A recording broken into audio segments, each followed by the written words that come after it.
हम कोई बहुत ज्यादा नियम नहीं करते, मैं अपनी बात बता रहा हूं।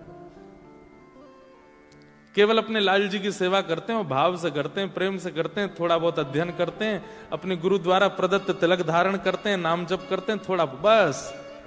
बाकी चित्त का मार्जन करते हैं, बहुत पॉजिटिव थिंकिंग रखते हैं, बहुत मतलब ज्यादा बर्डन नहीं लेते हैं, बहुत क्वालिटी मेंटेन करके चलते हैं।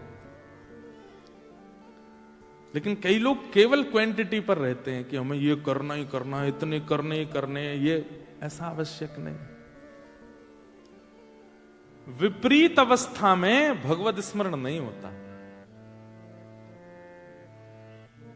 आज एकादशी का व्रत क्यों नहीं किया? मैं एक बात बता रहा हूं। क्या बताएं, आज ऐसे हो गया, ऐसे हो गया, ऐसे सुबह सुबह ऐसे नहीं रख पाए व्रत। आज क्यों कर लिया? बोल आज सब बढ़िया था, आज सब ठीक था। मतलब अनुकूलता होती है तो ही हमसे भजन होता है। जैसे ही विपरीतता आती है हम भजन भी त्याग देते हैं, हम नियम भी तोड़ देते हैं। लेकिन कितनी भी विपरीतता आ जाए और आपका नियम ना टूटे, तब समझे कि ठाकुर जी आपसे प्रसन्न है। आप भजन तो करते हैं, आप सेवा तो करते हैं, सभी करते हैं, लेकिन ठाकुर जी उससे रीझते हैं जिसका प्रस्तुतिकरण अच्छा हो।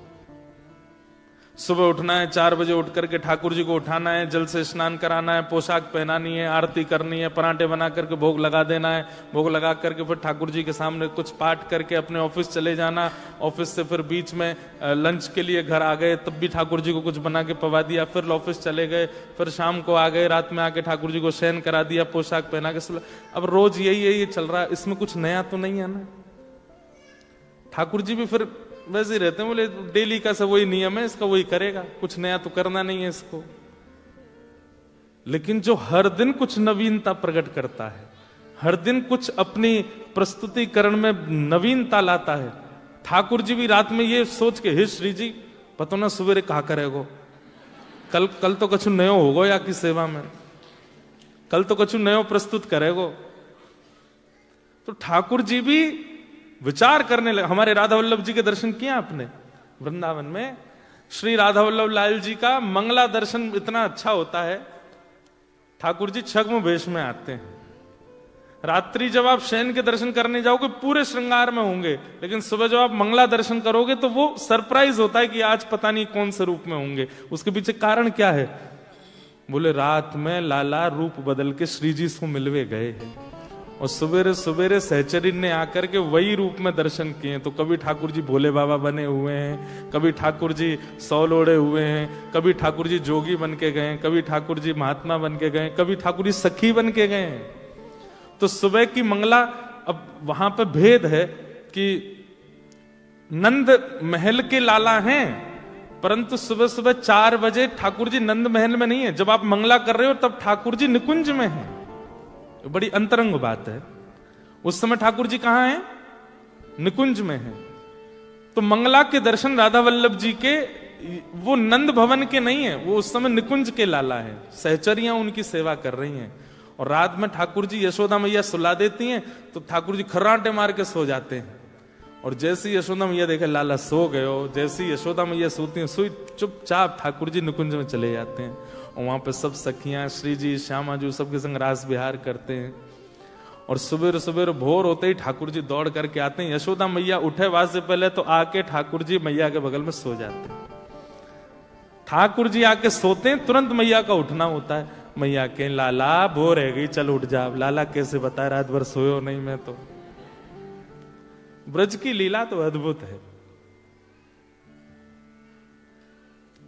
कोई पद आ नहीं रहा मेरे दिमाग में, नहीं तो सुनाऊं मंगला का कोई ऐसा भाव जहां ठाकुर जी निकुंज से आ रहे हैं पद है, वो ढूंढना पड़ेगा, समय लगे, लेकिन बहुत अच्छे अच्छे भाव है। तो नवीनता यह आप भी कर सकते हैं। रात्रि में शयन कराए ठाकुर जी को, तो शयन कराते समय विचार करो, ठाकुर जी आज जय कौन सी लीला में जाओगे, सेवा का चिंतन करते हुए शयन करा दो और फिर विचार करो आज कौन सी लीला होगी, आज कहां जाएंगे ठाकुर जी। अच्छा, और फिर सवेरे ठाकुर जी को वही भाव धारण करा के मंगला कर दो। ठाकुर जी धीमे धीमे धीमे आपके भावों को ऐसे स्वीकार करेंगे, आप जो विचार करेंगे रात में ठाकुर जी वैसे ही लीला प्रकट कर देंगे। कभी स्वप्न में वो भाव दिखने लगेगा, कभी विचारों में वो भाव दिखने लगेगा। सेवा की बड़ी अद्भुत पद्धति है। हमारे जगन्नाथ महाप्रभु पूरी दुनिया में ठाकुर जी का बड़ा श्रृंगार सवेरे होता है। जैसे राधा रमन जी जाओ, राधा वल्लभ जी, बिहारी जी जाओ, तो सुबह सुबह श्रृंगार आरती जब होती है तब ठाकुर जी पूरा श्रृंगार कर लेते हैं, मुकुट से लेकर के पैर तक का। शयन आरती में लगभग सारे मंदिरों में श्रृंगार घट जाता है। ठाकुर जी की पाग हल्की कर देते हैं, पोशाक हल्की कर देते हैं, आभूषण हल्के कर देते हैं। पर जगन्नाथपुरी में उल्टा है। जगन्नाथपुरी में शयन श्रृंगार का नाम ही है बड़ श्रृंगार, बड़ा श्रृंगार। इतने पुष्प पहनते हैं ठाकुर जी, यहां पे आंखों पर, मुख पर, हाथ पर, सब जगह पुष्प ही पुष्प। इतना अद्भुत श्रृंगार होता है ठाकुर जी का। मैंने पूछा, मैंने कि भैया ये जगन्नाथ जी को पूरे दिन तो हल्के हल्के श्रृंगार, रात में इतना भारी श्रृंगार करके क्यों सुलाते हो? अब आपको कोई हार पहना दे, गले में बिल्कुल यहाँ पे वो पहना दे, पूरी चूड़ियां पहना दे, माताओं को गले पैरों में पाजेब पहना दे, कमर में कौंदरी, अब सो जाओ, ऐसे कौन सोता है? भाइयों को कहे टाई लगा लो, कोट पहन लो, नीचे पजामा पहन लो, मोजे पहन लो, शूज पहन, अब सो जाओ, ऐसे कौन सोता है? ये तो नियम है कि भाई हल्के वस्त्रों में ही सोया जाता है। पर जगन्नाथ जी इतना श्रृंगार करके क्यों सोते हैं? तो पुजारी जी बोले अंदर की बात है। कपाट बंद करते ही ठाकुर जी भाग जाते हैं। बोले कहां? बोले वृंदावन जाते हैं रास करने के लिए। तो मैंने कि रास तो सारे ठाकुर जी करते हैं। राधा रमन जी भी कपाट बंद होने के बाद रास में चले जाते हैं, राधा वल्लभ जी रास में जाते हैं, बिहारी जी भी रास में जाते हैं। उनका तो इतना श्रृंगार होता नहीं। तो पुजारी जी कितनी अच्छी बात बोले, बोले कि जो जगन्नाथपुरी में ठाकुर जी है ना, वो प्रेम विगलित ठाकुर, पिघले हुए ठाकुर जी, उनके हाथ नहीं है, उनके पैर नहीं है, उनके मुख नहीं है।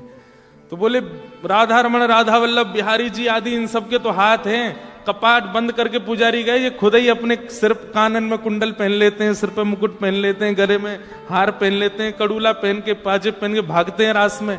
पर हमारे जगन्नाथ जी के हाथ पांव नहीं है, इसलिए पुजारी श्रृंगार करके इनको शयन में भेजते हैं। जाओ अब रास में जाओ। नवीनता, सेवा में कुछ नया लाया कीजिए। जैसे रसोई घर में काम करने वाली माताएं, घर संभालने वाली माताएं हर दिन कुछ नया बनाती हैं, बच्चे को प्रिय लगे, पति को प्रिय लगे। ऐसी सेवा में भी सेवकों को नवीनता लानी चाहिए। ऑफरिंग, प्रस्तुतिकरण, उससे ठाकुर जी प्रसन्न होते हैं। तो व्रत